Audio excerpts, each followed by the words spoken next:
ಕರ್ನಾಟಕ ರಸ್ತೆ ಅಭಿವೃದ್ಧಿ ನಿಗಮ ನಿಯಮಿತ ಅವಧಿಯಿಂದ ನಡೆಯುತ್ತಿರುವ ರಸ್ತೆ ಕಾಮಗಾರಿಗಳ ವಿಳಂಬವು ಸಾರ್ವಜನಿಕರಿಗೆ ತೀವ್ರ ತೊಂದರೆ ಉಂಟು ಮಾಡಿದ್ದು ಕೂಡಲೇ ಸಮಸ್ಯೆಗೆ ಪರಿಹಾರ ನೀಡಬೇಕೆಂದು ಆನೇಕಲ್ ಶಾಸಕ ಬಿ ಶಿವಣ್ಣ ಅವರು ವಿಧಾನಸಭೆಯಲ್ಲಿ ಆಗ್ರಹಿಸಿದ್ದಾರೆ.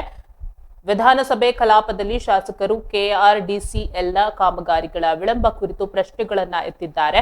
ಶಿವಣ್ಣ ಅವರು ಮಾತನಾಡಿ, ಹಲವು ವರ್ಷಗಳಿಂದ ಕಾಮಗಾರಿಗಳು ಆರಂಭಗೊಂಡಿದ್ದರೂ ಇನ್ನೂ ಪೂರ್ಣಗೊಂಡಿಲ್ಲದಿರುವುದು ಸಾರ್ವಜನಿಕರಲ್ಲಿ ಆತಂಕ ಮೂಡಿಸಿದೆ ಎಂದರು. ರಸ್ತೆ ಕಾಮಗಾರಿಗಳು ಅರ್ಧಕ್ಕೆ ನಿಂತಿರುವುದರಿಂದ ಸಂಚಾರ ದಟ್ಟಣೆ ಹೆಚ್ಚಾಗಿ ಅಪಘಾತಗಳು ಸಂಭವಿಸುತ್ತಿವೆ. ಇದರಿಂದ ಜನಸಾಮಾನ್ಯರು ತೊಂದರೆಗೊಳಗಾಗುತ್ತಿದ್ದಾರೆ ಎಂದು ಹೇಳಿದ್ದಾರೆ. ಬಿಡರ್ಗುಪ್ಪೆ ಮತ್ತು ಆನೇಕಲ್ ಕೆರೆ ಬಂಡೆಗಳ ಬಳಿ ರಸ್ತೆ ವಿಸ್ತರಣೆ ಮಾಡಬೇಕಿದೆ ಎಂದು ಶಾಸಕರು ಸರ್ಕಾರದ ಗಮನಕ್ಕೆ ತಂದರು. ರಸ್ತೆ ಕಾಮಗಾರಿಗಳ ವಿಳಂಬಕ್ಕೆ ಕಾರಣಗಳನ್ನ ವಿವರಿಸಿದ ಶಾಸಕರು, ಭೂ ಸ್ವಾಧೀನ ಪ್ರಕ್ರಿಯೆ ಹಾಗೂ ತಾಂತ್ರಿಕ ಕಾರಣಗಳಿಂದಾಗಿ ಕಾಮಗಾರಿಗಳು ವಿಳಂಬವಾಗುತ್ತಿವೆ ಎಂದು ತಿಳಿಸಿದ್ದಾರೆ. ಭೂ ಸ್ವಾಧೀನ ಪ್ರಕ್ರಿಯೆಗಳನ್ನ ತ್ವರಿತಗೊಳಿಸಬೇಕು ಮತ್ತು ತಾಂತ್ರಿಕ ಸಮಸ್ಯೆಗಳನ್ನ ಶೀಘ್ರವಾಗಿ ಪರಿಹರಿಸಬೇಕು ಎಂದು ಸರ್ಕಾರವನ್ನ ಒತ್ತಾಯಿಸಿದ್ದಾರೆ.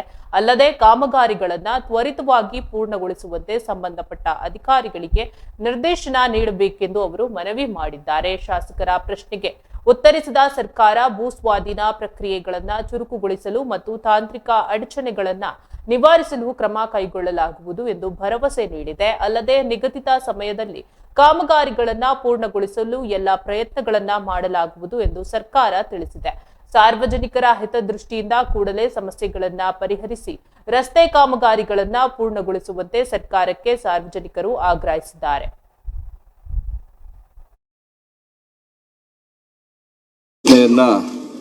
ಮಾನ್ಯ ಲೋಕೋಪಯೋಗಿ ಸಚಿವರನ್ನೆಲ್ಲ ಕೇಳಲಿಕ್ಕೆ ಬಯಸ್ತೇನೆ. ಓಕೆ, ಉತ್ತರವನ್ನು ಒದಗಿಸಲಾಗಿದೆ.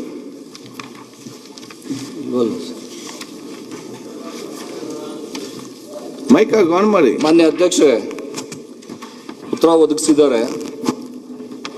2017ರಲ್ಲಿ ಈ ಒಂದು ರಸ್ತೆಗೆ ಸರ್ಕಾರದ ಅನುಮೋದನೆ ಆಗಿರ್ತಕ್ಕಂಥದ್ದು. ಮಾನ್ಯ ಅಧ್ಯಕ್ಷರೇ, 15/6/2019ರಲ್ಲಿ ಸುಮಾರು 7 ವರ್ಷಗಳು ಆಯಿತು ಅದು ಪ್ರಾರಂಭ ಆಗಿ.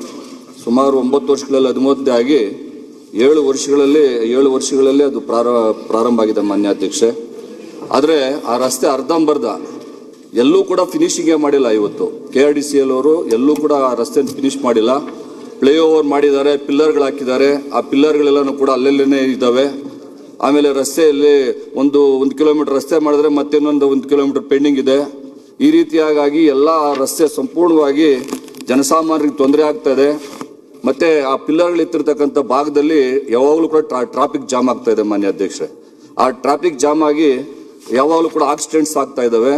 ಆದ್ರಿಂದ ಆ ರಸ್ತೆ ಸಂಪೂರ್ಣವಾಗಿ ಇವಾಗ ರಸ್ತೆನ ಮುಗಿಸ್ಕೊಡ್ಬೇಕು ಮತ್ತೆ ಆ ರಸ್ತೆನ ಸಂಪೂರ್ಣವಾಗಿ ಮಾಡಿಕೊಡ್ಬೇಕು ಅಂತೇಳಿ ಮಾನ್ಯ ಲೋಕೋಪಯೋಗಿ ಸಚಿವರನ್ನ ಮನವಿ ಮಾಡ್ತಾ ಇದ್ದೇನೆ. ಇವತ್ತು ನಮ್ಮ ಬಿದರಗುಪ್ಪೆ ಕೆರೆ ಕಟ್ಟೆ ಮೇಲೆ ರಸ್ತೆ ಇವತ್ತು ಸಿಂಗಲ್ ರಸ್ತೆ ಇದೆ, ಅದು ಡಬಲ್ ರಸ್ತೆ ಆಗಬೇಕು. ಅದೇ ರೀತಿಯಾಗಿ ಆನೇಕಲ್ಲು ಕೆರೆ ಕಟ್ಟೆ ಮೇಲೆ ಕೂಡ ಸಿಂಗಲ್ ರಸ್ತೆ ಇದೆ, ಅದು ಕೂಡ ಡಬಲ್ ರಸ್ತೆ ಆಗಬೇಕು. ಇವೆಲ್ಲನೂ ಕೂಡ ಮಾಡ್ದಿರಾ ಸುಮಾರು ಇವತ್ತು ನಮ್ಮ ಭಾಗದಲ್ಲಿ ಆ ಒಂದು ರಸ್ತೆಯಿಂದ ಇವತ್ತು ನಮಗೆ ಸಂಪೂರ್ಣವಾಗಿ ಸಮಸ್ಯೆ ಆಗ್ತಾ ಇದೆ. ಆದ್ರಿಂದ ಮಾನ್ಯ ಸಚಿವರು ಅದಕ್ಕೆ ಉತ್ತರವನ್ನು ಕೊಟ್ಟು ಮತ್ತೆ ನಮ್ಮ ರಸ್ತೆ ಸಂಪೂರ್ಣವಾಗಿ ಮುಗಿಸ್ಕೊಡ್ಬೇಕು ಅಂತೇಳಿ ಮನವಿ ಮಾಡ್ತೇನೆ. ಮಾನ್ಯ ಅಧ್ಯಕ್ಷ ಶಿವಣ್ಣ ಬಿ. ಮಾನ್ಯ ಅಧ್ಯಕ್ಷರೇ, 2793ನೇ ಪ್ರಶ್ನೆಯನ್ನ ಮಾನ್ಯ ಲೋಕೋಪಯೋಗಿ